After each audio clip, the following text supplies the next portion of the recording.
आनंद अद्वय नित्य निरामय जे का निज ध्येय योगियांचे ते हे समचरण साजिरे विटेवरी पहा भीमातिरी विठ्ठल रूप पुराणाशी वाड श्रुती नेणती पार ते झाले साकार पुंडलिका ते हे समचरण साजिरे विटेवरी पहा भीमातिरी विठ्ठल रूप तुका म्हणी जाते संकादिक ध्यात ते अमुचे कुलदैवत पांडुरंग ते हे समचरण साजिरे विटेवरी पहा भीमातिरी विठ्ठल रूप विठ्ठल विठ्ठल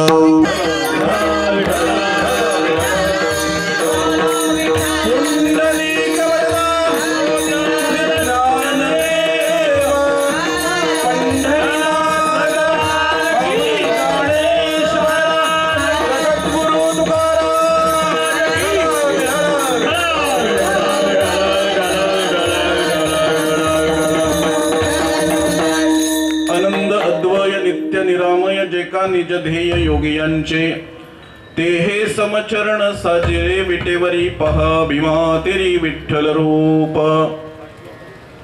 ध्येयं सदा परिभवग्नं विष्टदोहं तीर्थास्पदं शिवविरेचिन्युतं शरण्यं भृत्यारतिहं प्रणतपाल भवाब्धिपोतं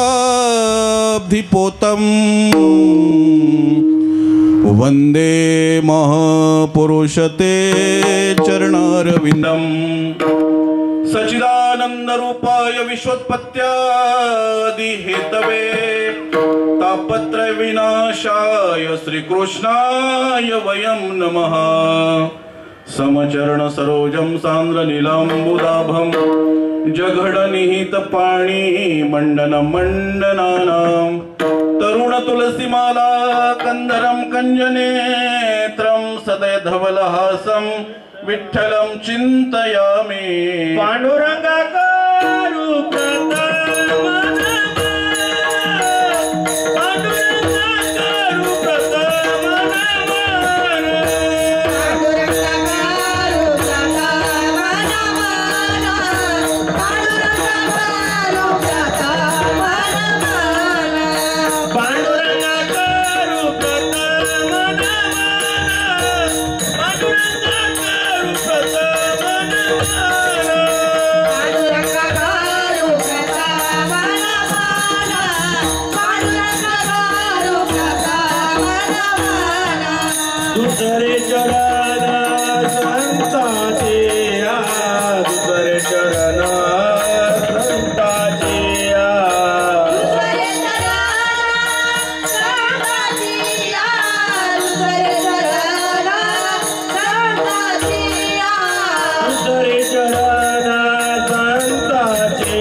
प्रथम नमन दुसरे चरण संतांची त्यांच्या कृपादाने कथेचा विस्तारो बाबाजी सद्गुरु दास तुका ब्रह्म आनंदम परम सुखदम केवलम ज्ञानमूर्ति द्वंद्वातीतं गगन सदृश्यं तत्वमस्यादि लक्ष्यम एकम नित्यम विमल मचलम सर्वादि साक्षीभूतं भावातीतं त्रिगुणं रहितं सद्गुरुं तं नमामि विठ्ठल विठ्ठल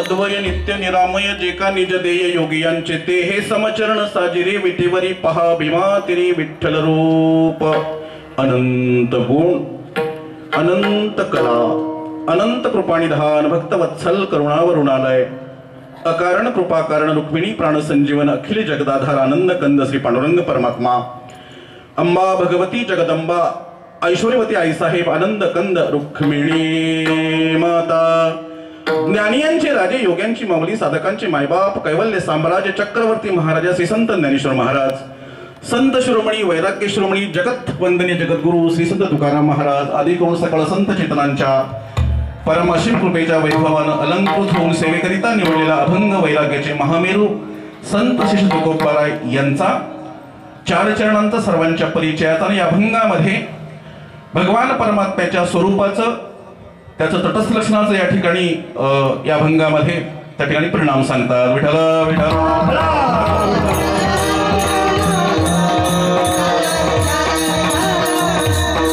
तसं प्राणप्रतिष्ठा वर्धापन दिन श्री विठ्ठल रखुमाई तुकोबाराय ज्ञानोबाराय यांच्या प्राणप्रतिष्ठा वर्धापन दिनानिमित्ताने या ठिकाणी हे पुष्पवृष्टीचं कीर्तन फुलं उडवण्याचं कीर्तन आपल्या भाषेमध्ये आणि माझ्या वाट्याला आलं.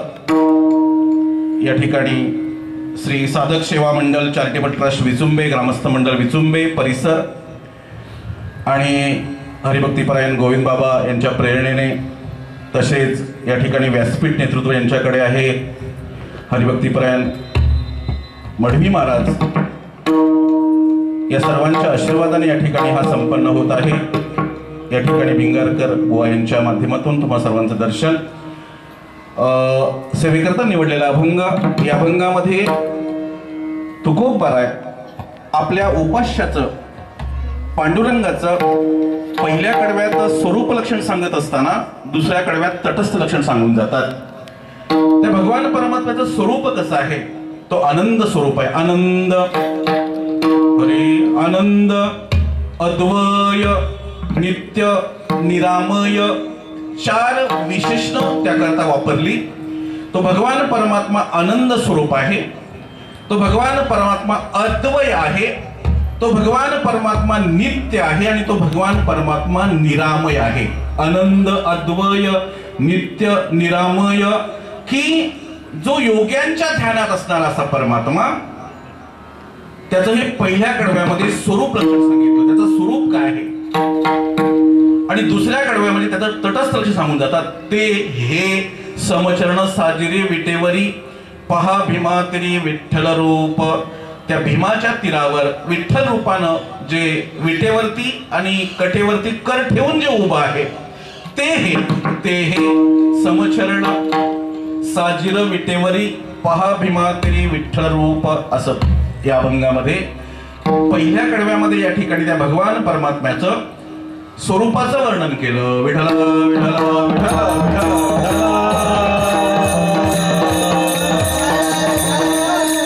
तशी लक्षण ही दोन प्रकारची असतात. एक स्वरूप लक्षण असतं आणि एक तटस्थ लक्षण असतं.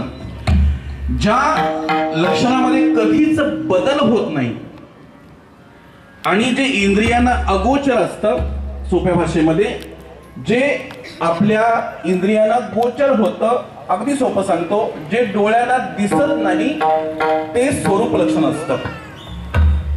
देव हा आनंद स्वरूप आहे हे आपण डोळ्याने पाहू शकतो का? देव अद्वय आहे हे आपण डोळ्याने पाहू शकतो का? देव नित्य आहे हे आपण डोळ्याने पाहू शकतो का? तो देव निरामय आहे आपण डोळ्याने पाहू शकत नाही. म्हणजे जे आपल्या इंद्रियांना अगोचर आहे, जे आपण इंद्रियांनी जाणू शकत नाही आणि ज्या लक्षणांमध्ये कधीच बदल होत नाही ते स्वरूप लक्षण असतं. आणि ज्या लक्षणांमध्ये वेळोवेळी बदल होतो आणि जे इंद्रियांना गोचर असतात, जे डोळ्यांनी पाहता येतात, त्यांना तटस्थ लक्षण असं म्हणतात. पहिल्या कडव्यात स्वरूप लक्षण आहे आणि दुसऱ्या कडव्यात तटस्थ लक्षण आहे. विठ्ठल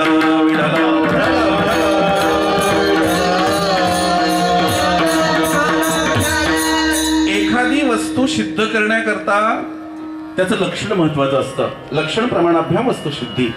एखादी वस्तू सिद्ध करण्याकरता त्याचं लक्ष्य महत्वाचं असतं. त्या लक्षणांवरून त्या ठिकाणी ती वस्तू सिद्ध होत असते. आता माणसाकडे काही लक्षणं असतात. माणसाचं लक्षण त्याच्या क्रियेवरून कळतं, बरं का? माणसाचं लक्षण त्याच्या क्रियेवरून त्याच्या कार्यावरून कळतं. विडाला विडाला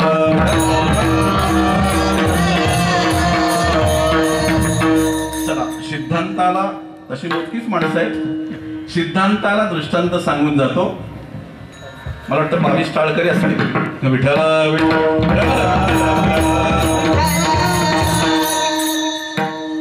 सिद्धांत आपला असा आहे की माणसाचं सुद्धा लक्षण असतं आणि ते लक्षण त्याच्या क्रियेवरून त्याच्या कार्यावरून ठरतं. सकाळची वेळ आहे. एक माऊली त्या जुन्या काळच्या घरामध्ये भाकऱ्या भाजते. थंडीचे दिवस आहेत आणि थंडी लागते म्हणून तिचा नवरा तिचा पती तिथे शेकायला जातो चुलीजवळ आणि मग तिला अडचण होते. छोटंसं किचन असतं. आताचे किचन खूप मोठे असतात. छोटंसं किचन ते तिला अडचण होते आणि मग ती सांगते मूर्खासारखे काय बसतात बाजूला व्हा. प्रेमानं बोलली पण मूर्ख बोलली. त्याला राग आला. जाऊन दारात बसला. तेवढ्यात त्याची आई डोक्यावर एक हंडा कमरेवर एक हंडा घेऊन घराकडे येत होती. दारापर्यंत अंगणात पोचली. तिनं पाहिलं दारातच बसलाय. ती म्हणता अरे मूर्खा दारातच बसलाय बाजूला हो. त्यानं विचार केला घरात मूर्ख दारात मूर्ख. कशी बशी आंघोळ केली आणि त्या ठिकाणी बस स्टँडवर पर्यंत पोहोचला. तिथे बस भरून आली होती. तो त्या बसच्या दरवाजाला लटकला. कसा तरी दांडा पकडला लटकला. तेव्हा तो कंडक्टर आतून ओरडला अरे मूर्खा पडशील ना. त्यानं तेही ऐकलं. तो म्हणतो घरात मूर्ख दारात मूर्ख बसमध्ये मूर्ख कसा बसा ऑफिसमध्ये पोहोचला. डोक्यामध्ये गोंधळ होताच. उलटी सुलटी कामं करायला लागला. तेव्हा तो बॉस त्याचा ओरडला अरे तुला झालंय का असा मूर्खासारखा काय करतोस आज. त्यानं विचार केला ऑफिसमध्ये पण मूर्ख आता या भागात राहायचं नाही. आपण हे गाव सोडून दुसरीकडे जायचं आणि अशा प्रकारे एका गावाकडे निघाला. तिथे त्या गावाच्या कडेला एक नदी होती आणि नदीमध्ये एक सुंदर झरा होता आणि त्या झऱ्यामध्ये पाय टाकून थंड पाण्यात तो पाय टाकून बसला. तेवढ्यात त्या पलीकडच्या गावच्या स्त्रिया डोक्यावर हंडा घेऊन पाणी भरण्याकरता येत होत्या. त्यांनी पाहिलं की हा पिण्याच्या पाण्यात पाय टाकून बसलाय. त्या ओरडल्या अरे मूर्खा ते पिण्याचं पाणी आहे. त्याला आता राग नाही आला. त्याला आता नाही राग आला. तो म्हणतो मी मूर्ख आहे. मी तर त्या गावचा आहे. मी मूर्ख आहे तुम्हाला कोणी सांगितलं. अरे सांगण्याची गरज काय तुझी क्रिया बोंबलते ना. विठ्ठल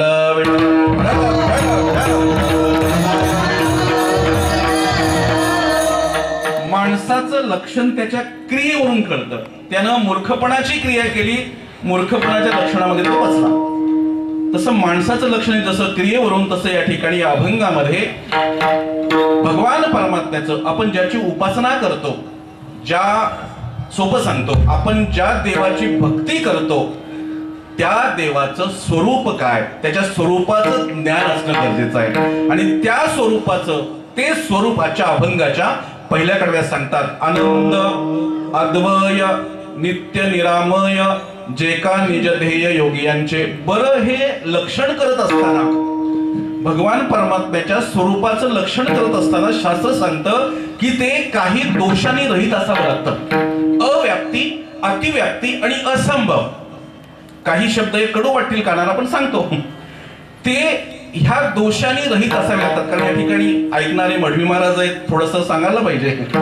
अव्याप्ती मुकुंद महाराज इकडे आहेत. अव्याप्ती अतिव्याप्ती गोविंद बाबा आहेत. अव्याप्ती अतिव्याप्ती आणि असंभव या दोषांनी ते रहित असावं लागतं. हे दोष ते लक्षण सांगत असताना ते वर्णन करत असताना हे दोष त्या ठिकाणी नको असले पाहिजेत. सोपी भाषा सांगतो.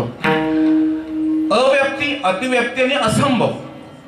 जेव्हा आपण एखाद्या वस्तूचं एखाद्या जीवाचं एखाद्या ठिकाणाचं जेव्हा आपण वर्णन करतो लक्षण सांगतो ते लक्षण इतरत्र असता कामा नये. एकावर केलेलं लक्षण ते इतरत्र असता कामा नये. उदाहरण सांगतो म्हणजे कळेल. शाळा भरलेली आहे त्याने मॅडमनी त्या लहान लहान मुलांना गायीवर निबंध सांगितला आणि त्या बाई वर्णन करतात. बघा गायीचं वर्णन असं असतं. गायीला 2 शिंग असतात. गायीला 4 पाय असतात. गायीला 1 शेपटी असते. असं गायीचं मोघम वर्णन केलं. आणि अशा प्रकारे लहान लहान मुलं ती संध्याकाळी शाळा सुटली घरी आली. एक लहान मुलगा घराच्या अंगणामध्ये बसलेला आहे. तेव्हा त्या ठिकाणी त्या रस्त्यावरून एक म्हैस चालली होती. त्यानं पाहिलं 4 पाय आहेत 2 शिंग आहेत 1 शेपटी आहे. तो ओरडतो आई आई गाय चालली गाय. आता ती गाय होती का. मला हे सांगायचंय की त्या ठिकाणी जे गायीचं वर्णन केलं जे गायीचं लक्षण केलं ते लक्षण म्हशीवर व्याप्त झालं. ते लक्षण म्हशीवर सुद्धा दिसलं. मला हे सांगायचंय. मग या अभंगात जे जी लक्षणं केलेली आहेत आनंद हे देवाचं स्वरूप लक्षण ते इतरत्र दिसता कामा नये. त्याचं जे लक्षण सांगितलं अद्वय ते इतरत्र दिसता कामा नये. ते अव्याप्त नको, ते अतिव्याप्त नको आणि असंभव तर मुलीच नको. म्हणजे त्या ठिकाणी जे सांगितलं ते संभव पाहिजे, ते असंभव असता कामा नये. अशा प्रकारे या तिन्ही दोषांनी रहित ते लक्षण असलं पाहिजे.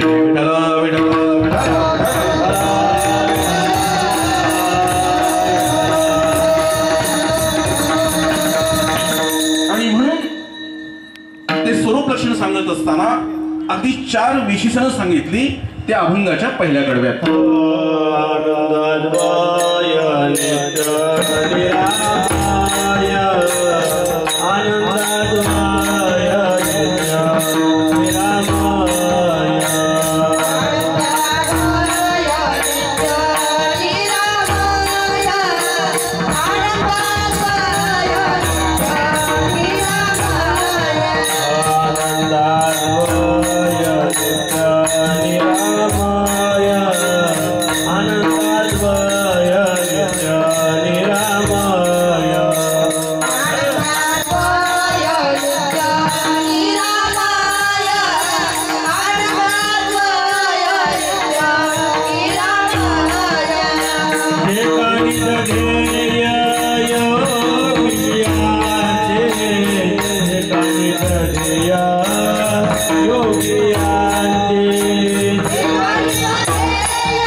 नित्य निरामय जे का निज ध्येय योगियांचे अभंगाच्या पहिल्या कडव्यात भगवान परमात्म्याचं आपल्या उपास्याचं स्वरूप लक्षण सांगत असताना या ठिकाणी 4 विशेषणं सांगितली. पहिलं आहे आनंद. भगवान परमात्मा आनंद स्वरूप आहे. भगवान परमात्मा हा अद्वय आहे. भगवान परमात्मा हा नित्य आहे आणि भगवान परमात्मा हा निरामय आहे. अशा 4 विशेषणांनी अशा प्रकारे 4 स्वरूप लक्षणं या ठिकाणी अभंगामध्ये तुकोबारे सांगून जातात. हे सांगायचं कारण काय?